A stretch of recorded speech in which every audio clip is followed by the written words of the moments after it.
What's up, Internet? Attack Slug here with another E3 conference chatter for 2014, and I wanted to discuss this time the Nintendo digital event thing that just went down like an hour ago or so, and it was okay, I guess. Alright, so let's go over this.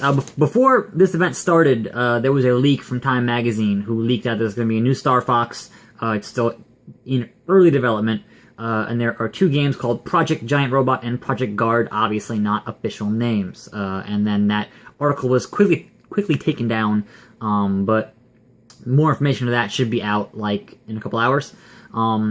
So, this digital event opens up with a robot chicken version of Reggie, and he's, like, doing the shtick or whatever for being at a press conference. And then they made a Mother 3 joke and kind of disregarded Mother 3, and as someone who got his name from Earthbound, this hurts my soul. This is like, I was so mad that you can't just mention the Mother series and then not do anything with that mention. Just no, that guy who mentioned it is on fire now and he's dead because he mentioned Mother 3. So to that I say, fuck you.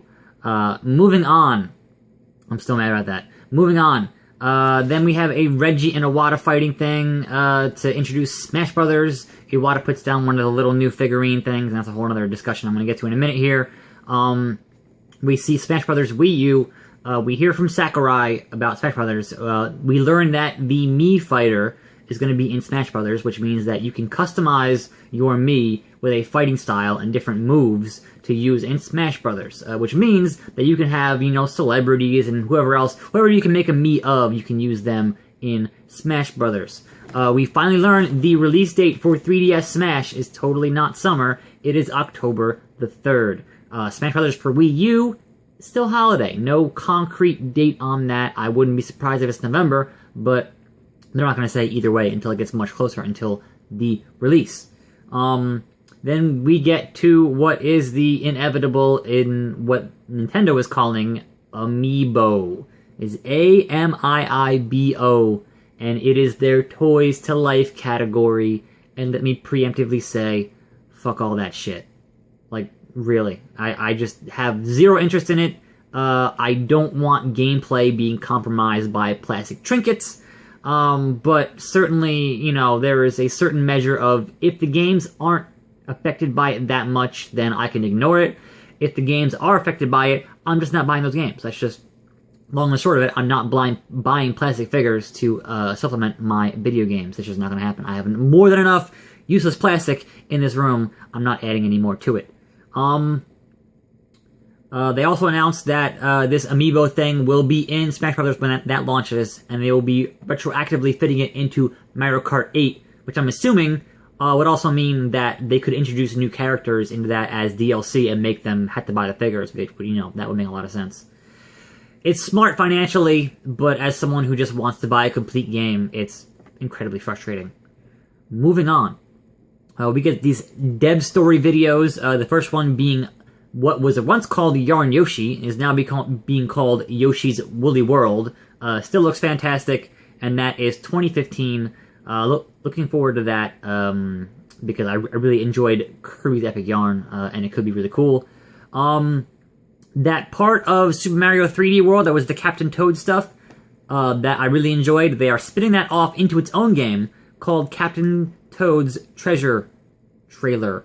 Captain Toad's Treasure Tracker. I'm sorry, my handwriting here is terrible. And that is out this year. So my assumption is that it's some kind of a downloadable product and perhaps not a full release, but I am looking forward to it nonetheless because I really enjoyed those stages within 3D World. And I was saying when I came out, they really should just spin that off into its own game. And they totally did, which is great. Big news of this entire press event digital thing is they showed some actual running footage of the next Zelda for the Wii U. No name. They said 2015.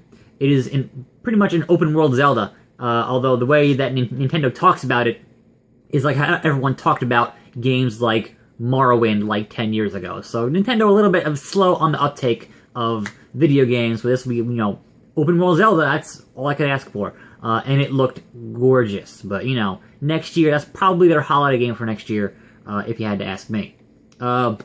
We get a trailer for the Pokemon remakes, which are coming out in November. I don't play Pokemon, but it looks like Pokemon. We get a trailer for Bayonetta 2, which is still being made, still on track. That is coming out October, so that is a this holiday game.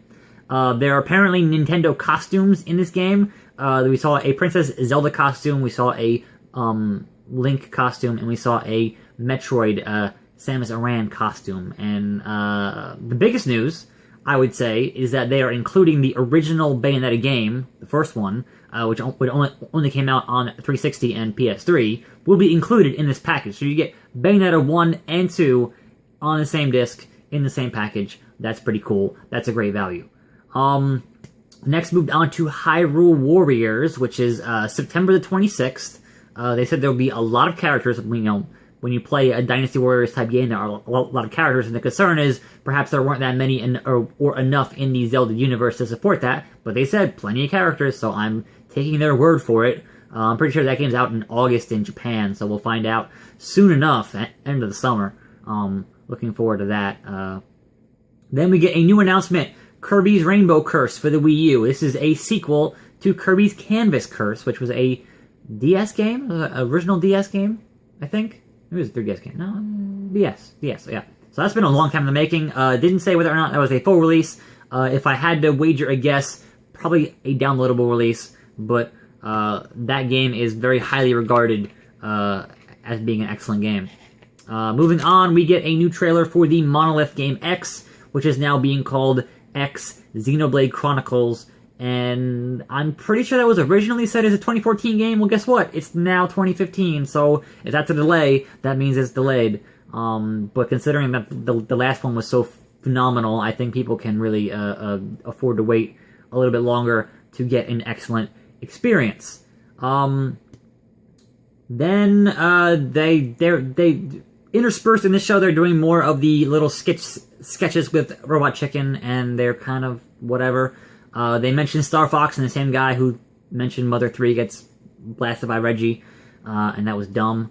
And then we get into Mario Maker. So confirmed, Mario Maker is totally a game and totally exists. And it's coming out next year, 2015, like a lot of these games, for the Wii U. Now, whether or not that will be a full disc release or a downloadable remains to be seen. But that is potentially, if they do it right, super fascinating and potentially amazing. Just don't fuck it up, please. Next, we have another new announcement, a game called Splatoon. S-P-L-A-T-O-O-N, Splatoon. And this is a paint gun type game. It is a 4 versus 4 third-person competitive, I think it's third-person, competitive shooter, which is not really in the vein of a game you expect to see on the Wii U. And it kind of reminds me of the way they use the paint stuff in Portal 2. It's very reminiscent of that, in the fact that you can run around and your character can turn into a squid, and you can kind of glide along the paint and hide in there and do that. It also kind of reminded me of the water mechanics in Super Mario Sunshine. So both good things to be reminding me of. Whether or not it ends up being a good game remains to be seen. I don't think they gave us a year for that, so that might still be really early. Then Reggie came back out to say, hey, it's the end of the show, but guess what? One more thing. And that one more thing is Lady Palutena in Super Smash Bros. And as someone who played Kid Icarus, she was a pretty cool character. They also kind of teased like a Dark Pit, but I'm assuming that would just be a palette swap for regular Pit. And then at the very end, we get a little bit of a teaser for Miyamoto playing that new Star Fox, which totally leaked out when he did the Time Magazine. So not really a surprise when we kind of already knew about it a couple hours ago. But the funny thing with that is that obviously all this stuff is pre-recorded, so they purposely blurred out his TV that was showing Star Fox, even though we know it's Star Fox. It's really funny. And then it's like there will be more announcements through Treehouse and more stuff going on over the next few days. They usually have some kind of a conference thing that is not filmed tomorrow night, which will have tonight or tomorrow night, one of the two. They have an additional every year, a nighttime thing where they will reveal additional stuff that they didn't get to in the conference. I think last year or the year before they announced something. Oh, last year they announced the Wonderful 101 at that thing, which should have been in their presentation, but whatever. Anyway, no Metroid, no Majora's Mask. These things did not happen at this conference, and most importantly to me, there was zero mention of Shin Megami Tensei Cross Fire Emblem. I am not sure that game still exists. I am holding out hope that it will get announced at some point this year, perhaps in its own Nintendo Direct. I know that Nintendo traditionally does not attend Tokyo Game Show, so don't hope to see it there, because they probably won't be there. And then at the very end, this was not part of the conference, but as I was looking at information being, just spilled out, apparently The Devil's Third, that Itagaki game that was originally PS3 360, and then say, hey, it might have been cross-gen, but guess what? It's not cross-gen anymore because The Devil's Third is now a Wii U exclusive. So Nintendo taking these games that are, kind of have a bit of a troubled development, like Bayonetta 2, and just giving them money and saying, hey, we need games on the Wii U, so you put your game and only put it on the Wii U. So I'm looking forward to what that ends up being. After THQ went under, it's kind of, no one's really heard anything, but they've apparently still been working on it, so I'm curious to see how that currently looks. So that was the Nintendo digital press thing. Once again, no actual press conference, but kind of, they paced it very well. It was much better paced than, say, last night with Sony, which had a full 2 hours, which kind of meandered a bit and was a bit exhausting.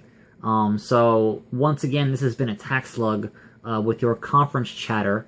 And this was Nintendo E3 2014. My voice is kind of shot. I have to go record a Perplexing Pixels tonight with Graham. I don't know how that's going to work. Have some more hot tea and knock that out of the park. So I will see you hopefully later this week with some more videos, some more Where You At, some more other stuff, some more E3 thoughts maybe. But if not, definitely look forward to Friday for a new episode of Pixels. And that'll be fun. So I'll see you later. Attack Slug, and I'm out.